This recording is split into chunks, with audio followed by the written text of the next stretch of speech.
ನಾನೊಬ್ಬ hair expert. ನನ್ನ ಹತ್ರ 30 ವರ್ಷದಿಂದ ಒಳಗಿರೋರು ಹೇರ್ ಟ್ರಾನ್ಸ್ಪ್ಲಾಂಟ್ ಬೇಕು ಅಂತ ಬಂದಾಗ ನಾನು ವಾಪಸ್ ಕಳಿಸ್ತೀನಿ.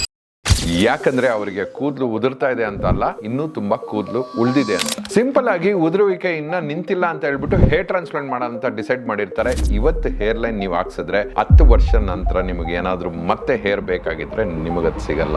ಯಾಕಂದ್ರೆ ಡೋನರ್ ಏರಿಯಾ ಅನ್ನೋದು ಯಾವತ್ತು ಲಿಮಿಟೆಡ್. ಅದಕ್ಕೆ ನಾವು ಮೊದಲು 8 ಪಾಯಿಂಟ್ ಅನಾಲಿಸಿಸ್ ಮಾಡ್ತೀವಿ. ನಿಮಗೆ ಏನಾದ್ರೂ ತುಂಬಾ ಅವಶ್ಯಕತೆ ಇದ್ರೆ ಮಾತ್ರ ಫ್ರಂಟ್ ಲೈನ್ ಕರೆಕ್ಷನ್ ಮಾಡಿ ಬಾಕಿ ಇರೋ ಕೂದಲಿಗೆ ಟ್ರೀಟ್ಮೆಂಟ್ ಇಂದ ಸರಿ ಮಾಡ್ತೀವಿ. ನೀವು ಕನ್ನಡಿ ಮುಂದೆ ನಿಂತಾಗ ನಿಮ್ಮ ಬರೀ ರಿಸೀಡಿಂಗ್ ಹೇರ್ ಲೈನ್ ಮಾತ್ರ ಕಾಣ್ತಾ ಇರುತ್ತೆ, ಆದ್ರೆ ನಿಮ್ಮ ಡೋನರ್ ಏರಿಯಾ ಎಷ್ಟಿದೆ ಅಂತ ಕಾಣ್ತಾ ಇರಲ್ಲ. ಒಂದು ಒಳ್ಳೆ ಹೇರ್ ಎಕ್ಸ್ಪರ್ಟ್ ಟೀಮ್ ಖಂಡಿತವಾಗ್ಲೂ ನಿಮ್ಮ ಹೇರ್ ಇವತ್ತಿಗೆ ಮಾತ್ರ ಅಲ್ಲ, ಇನ್ನ 10 to 20 years ಗೆ ಪ್ಲಾನ್ ಮಾಡ್ಕೊಂಡು ನಡ್ಸ್ಕೊಂಡು ಹೋಗ್ತಾರೆ. ಅದಕ್ಕೆ ನಾನು ಹೇಳೋದು, ಪ್ರತಿಯೊಬ್ಬರಿಗೂ ಆಪರೇಷನ್ ಥಿಯೇಟರ್ ಆಗತ್ತೆ ಅಲ್ಲ, ಆದ್ರೆ ನಿಮ್ಮ ಟ್ರೀಟ್ಮೆಂಟ್ ತುಂಬಾ ಇಂಪಾರ್ಟೆಂಟ್. ನೆಕ್ಸ್ಟ್ ಟೈಮ್ ನೀವು ಒಂದು ಸೀರಮ್, ಮಿನಾಕ್ಸಿಡಿಲ್ ಇದನ್ನೆಲ್ಲ ತೊಗೊಳೋದಕ್ಕೆ ಮುಂಚೆ ಒಂದು ಎಕ್ಸ್ಪರ್ಟ್ ಕನ್ಸಲ್ಟೇಷನ್ ನ ಡೆಫಿನೆಟ್ಲಿ ಬುಕ್ ಮಾಡಿ ನಿಮ್ಮ ಹೇರ್, ನಿಮ್ಮ ಕಾನ್ಫಿಡೆನ್ಸ್ ನ ಸರಿಯಾದ ರೀತಿಯಲ್ಲಿ ನಾವು ತರಿಸ್ಕೊಡ್ತೀವಿ.